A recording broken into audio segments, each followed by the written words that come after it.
My grandparents bought property here in Spruce Head back in the 1930s. My mother was a summer kid. My brother and sisters, we all spent summers here.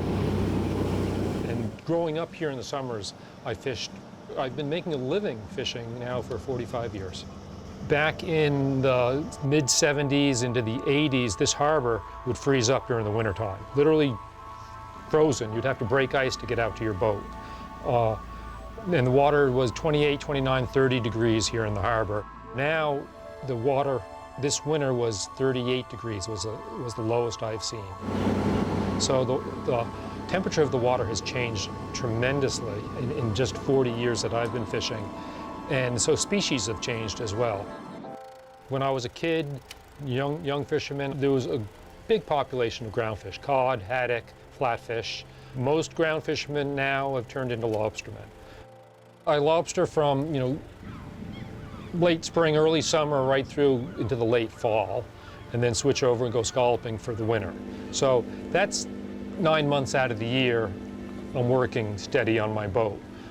Spring lobstering is not as good as it used to be. The last 2 years I've chosen not to go spring fishing, so kelp farming fills that void. Kelp is just sort of this perfect way to fill in that gap in the lobster season for people who are really good at what they do and already have the equipment. So we now work with 24 partner farmers along the coast of Maine, and most of whom are fishermen, to farm kelp in their off-season. Kelp is very new to the United States and exceptionally new here in Maine. We were the first commercial seaweed farm in 2009. Kelp is farmed without the use of any arable land, fresh water, fertilizer, or pesticides. What we do is we take some wild kelp from the wild, about 10 to 20 pounds, which will end up being around 800,000 pounds of kelp, and we reproduce it in our nursery so that it ends up settling where we incubate it on long twine for about 30 to 40 days. Then we give it to our partner farmers who take that twine and put it on 1,000-foot horizontal lines in the water, around 7 feet down. That's done in November, and as long as everything goes together well, you just let it be all winter long.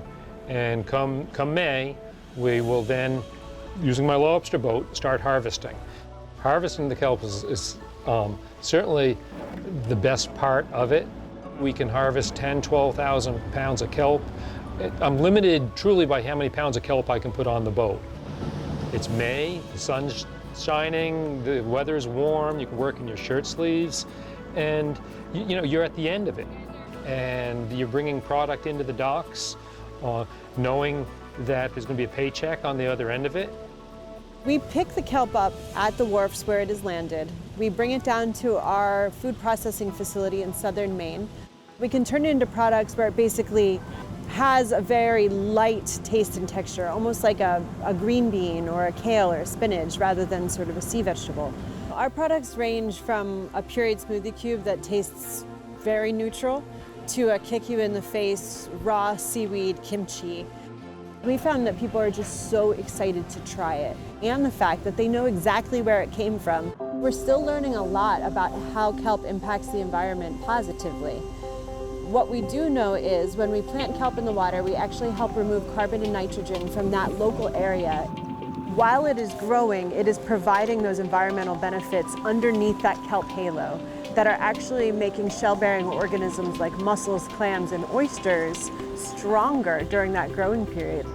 Kelp is definitely part of the solution, and aquaculture generally is. The Gulf of Maine is warming faster than 99% of oceans in the entire world.